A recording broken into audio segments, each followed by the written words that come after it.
Welcome to the Whitwam Wealth Real Estate Podcast. Today's topic, real estate mindset, cultivating a wealth building mentality. Welcome to the Whitwam Wealth Real Estate Podcast with Scott Whitwam, your blueprint to financial abundance. Settle in as we explore the mindset and methods for wealth building through real estate. Welcome back. This is Scott Whitwam, and today we are talking about mindset, which is really important. So I want to talk about, wealth building mindset for real estate investing, because a lot of times when I'm talking to people about getting involved in investing, they really haven't developed the way of thinking, the real estate mentality.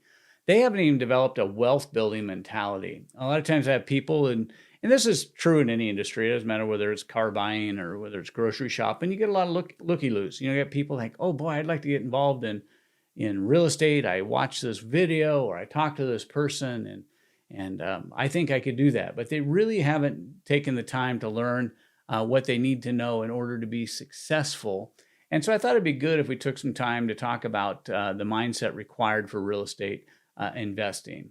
The type of things that we need to think about our abilities, the abilities to make a difference with the skills that we have so that we can achieve what it is that we want in the area of real estate. Because if we don't first change our mindsets, we're gonna go in thinking one thing and find out that what we're trying to really need to accomplish is something totally different. Let me just give you for instance. Years ago, I had a client move out here to my area from the East Coast, and he wanted to invest in rental properties. But he had watched some videos. He had learned some information that was all about how to flip properties, about how to fix and flip houses, and he was trying to use that same methodology in acquiring rental properties. And they're two totally different objectives in a fix and flip environment than in a buy and hold environment. And he was losing out on great deals. And so we actually sat down and I said, hey, look, Dave, we need to do this differently. I said, I know you've been a little bit resistant in this area, but we've got to really change the way that you think about the type of real estate investing that you're doing. And so we had a chance to talk. We had a chance to go over some of the differences between what he thought he needed and what he really needed. And really that gets right down to it. The condition of our mind really determines our outcomes. I say very often that the condition of our mind determines our destination in life. So watch how you think, because your life is shaped by your thoughts. And if we don't change our mindset, if we don't change the way we think, we don't change our perceptions, we will wonder why it's not working, why we're not being successful, why we're struggling. And I get this sometimes too when I'm talking with investors who are looking at getting into a different type of real estate investing. Maybe they are doing fix and flip and they want to get over to a buy and hold, whether it's short-term rentals or whatever they want to do. And they use the same mentality they do in fix and flip.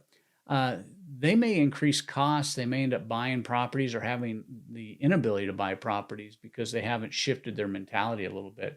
Now, obviously, once you get skilled at this, a lot of this stuff will flow back and forth. But when you first get into it, you don't change your mentality, you're gonna have some problems. And we see the same thing when people try to scale, when people try to go from having one or two rental properties, or maybe doing 3, 4, 5 flips a year, and they want to get into doing a dozen flips a year, running multiple crews, doing multiple properties at one time. If you don't change the way that you think about the business, you may find out that you're operating on one set of principles or one set of guidelines that really doesn't operate in the other areas. But if you change your mindset to be flexible, you change your mindset to be willing to go and learn and find out and experience what you need to do to be successful, it will take you a long ways. And actually, I learned a lot of this when I was actually coaching high school baseball.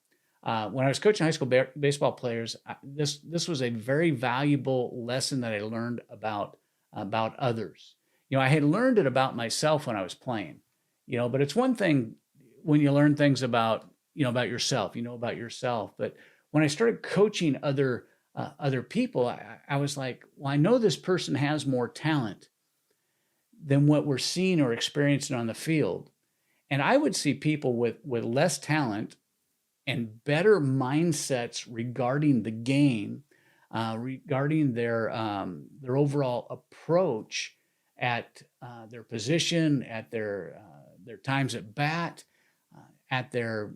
literally at the game methodology, than players with more talent, and they would outshine them.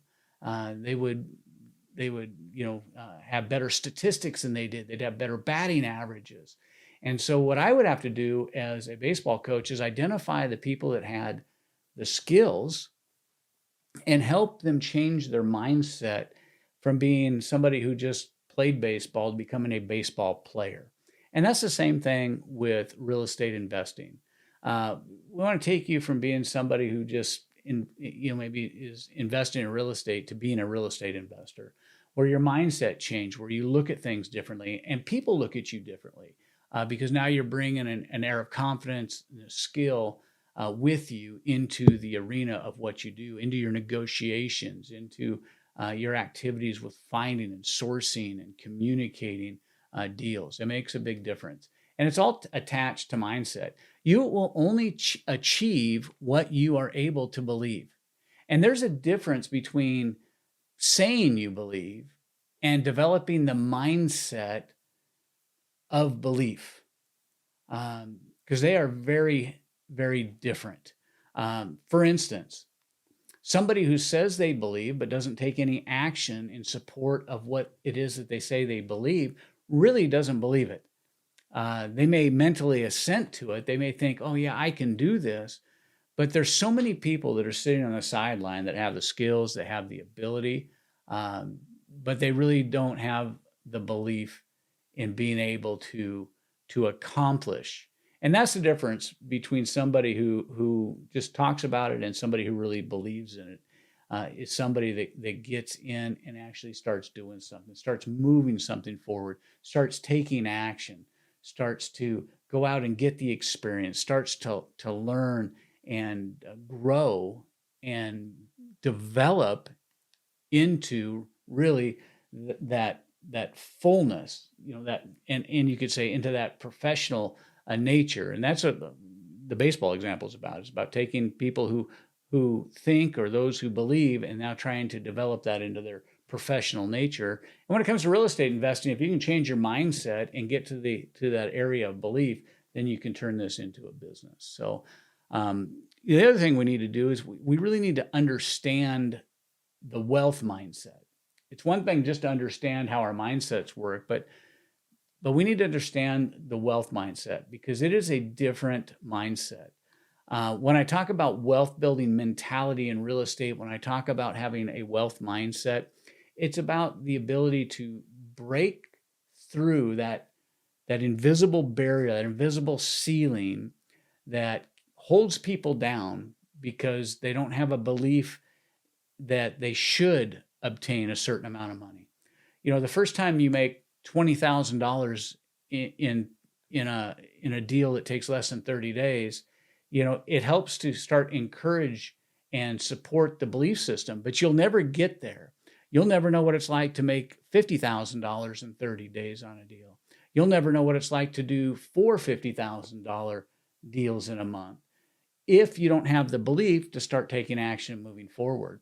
And when you start to build that wealth mentality, you start to see yourself as that wealthy person, the ability to accomplish these type of things. And then when we sit down and we talk with our investors, and we see that not only have they done 5-figure deals, but they've done 6-figure deals, and they've done multiple 6-figure deals, but they didn't start there. Everybody had to develop their wealth building mentality so that they could get to that level. They had to see themselves there.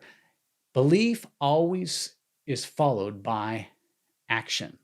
Unbelief is always followed by inaction. So when you really do believe something, you're going to take action towards accomplishing that which you believe in.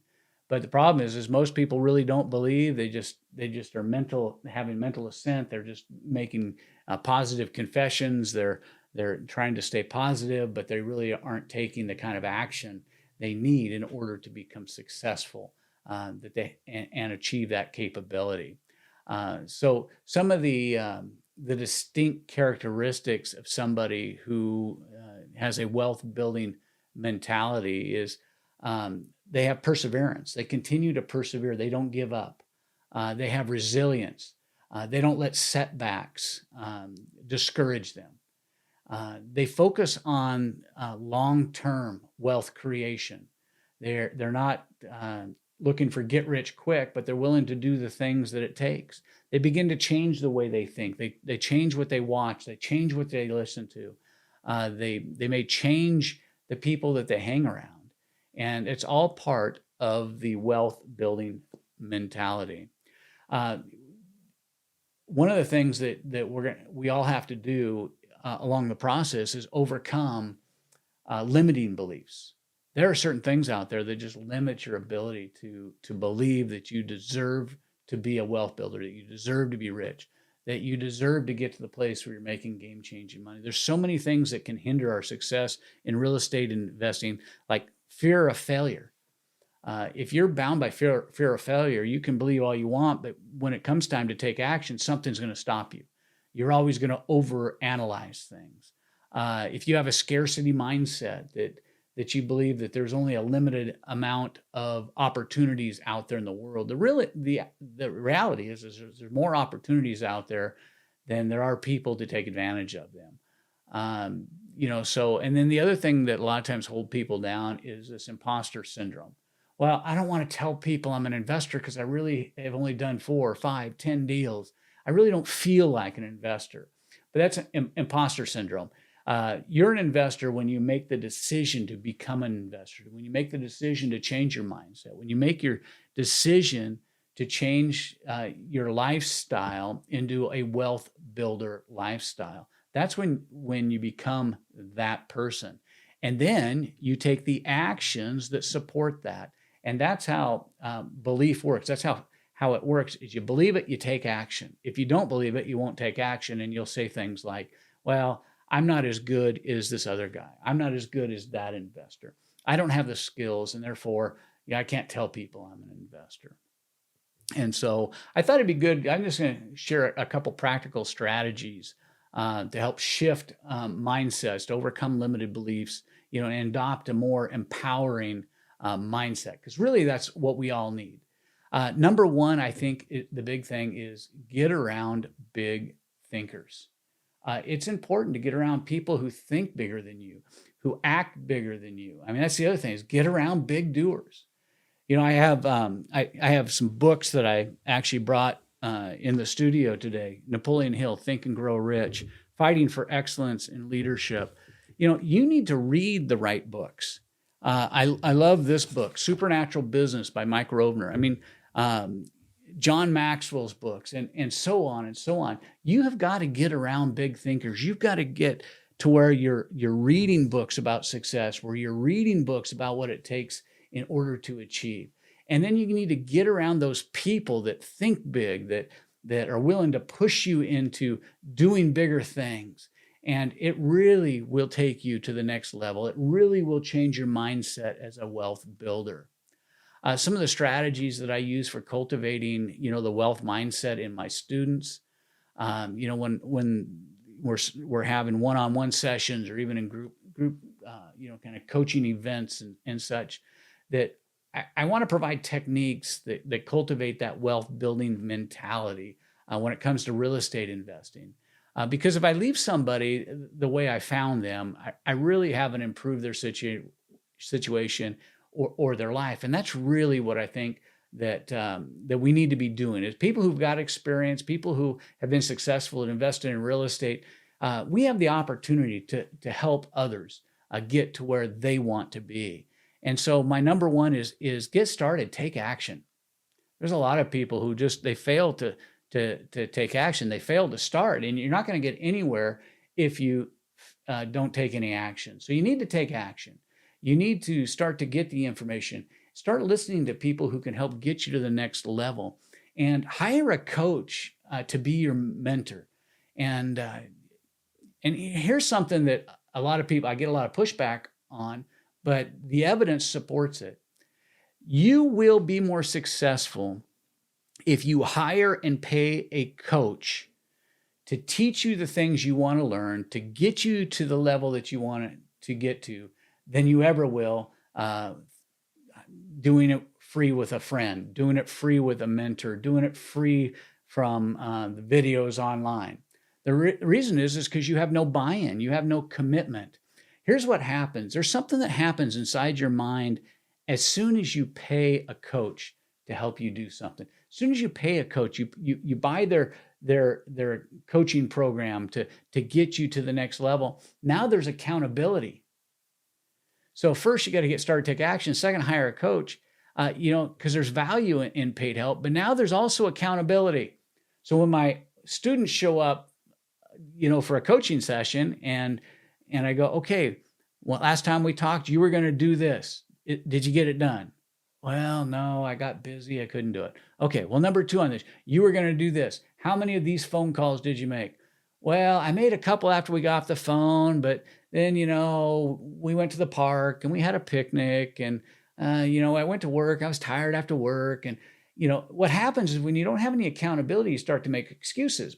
But now in those sessions, I start saying, hey, look, if you're serious about being successful, you've got to make these calls this week. Will you commit to doing that? Yeah, I will. But you know what I found out is that people don't want to come back a second time and have to be accountable to failing at the same thing. And so when you pay a coach to keep you on track, to motivate you, to help you achieve your goals, you're more likely to take action and succeed. And so with that, I think another key component is setting goals, getting in a place where you're visualizing and having positive affirmations. I do it on a daily basis. Goals are very important. They're stepping stones to your dreams. So if you have an overall dream, something you want to accomplish, you're going to establish several goals along the way that are stepping stones to get there. And then I think it's important to bring some kind of visualized images into that process. So for instance, if your goal was to buy a new F-150 truck, well, get an image of an F-150 truck and put it on your bathroom mirror, put it on your refrigerator. Those are the 2 places people go the most: their bathroom mirror when they get up in the morning, when they go to bed at night, and the refrigerator. I can tell by looking at Americans that they go to the refrigerator a lot. So it's a good place where they can look at the image of what it is that they want and remind themselves that they need to take those steps, those positive steps of action every day in order to achieve the goals so that they can get to their dream. And when you add accountability with that, with a coach, I think that you're much further along the process to being very successful at changing your mentality to a positive real estate mentality so you can accomplish. So again, you set your goals. I want to buy 2 rental properties this year. I want to buy 1 rental property. I want to buy 50 doors this year. I want to buy multifamily. I want to flip 5 houses. Get pictures of the 5 type of houses you want to flip, put them on your refrigerator, and then hold yourself accountable to that. And I think that, this is probably, I'm going to share a couple just real quick stories to kind of help you get an idea. Because when I got started, all I had was a dream. I mean, I grew up poor. Our family didn't have money to do all the things that my friends would do, to do all the exciting, outings. And when I became a young adult, I still really, was working, manual labor jobs just to pay the bills, keep the lights on. And so when I got started, I didn't have the money to take that kind of action. But I had a dream. And I set out some goals. And I took action. And even though I didn't have any money, I was able to acquire my first investment property. And I talk about that, on some other podcasts and some videos that we've done. But I was able to negotiate a zero down purchase of my first home for an investment. And so I know that it can be done. And I thought I'd just share a story of one of my clients. His name's Aaron. His testimony is on our website. So I thought this would be a really good one to talk about.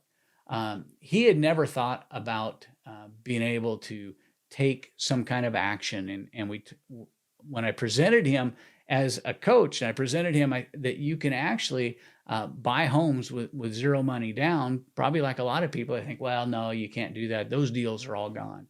Well, we were able to find a house for him. We were able to purchase that house with $0 down. And then he did a house hack on it. He ended up making $150,000 in equity on the purchase of the property. But then because of his house hack, he was able to get other people to help pay his mortgage, to pay his house. And he had never done it before, didn't think you could do it. And yet, because he started taking actions, established goals, had a dream of being able to acquire his first property, he actually did it. And we have a great testimony from him. And if he can do it, I know you can do it too. I did it many years ago. And so I know it's possible, but it starts with changing your mentality, changing your mindset. Once you change your mindset to a real estate mindset and a wealth building mindset, you will be leaps and bounds ahead of the competition. So I want to make sure that you subscribe to our podcast. You can share your feedback, questions, success stories. We read them all. And I want to thank you for being part of the Whitwam Real Estate Podcast today. This is Scott Whitwam with the Mindsets and Method for Wealth Building through Real Estate.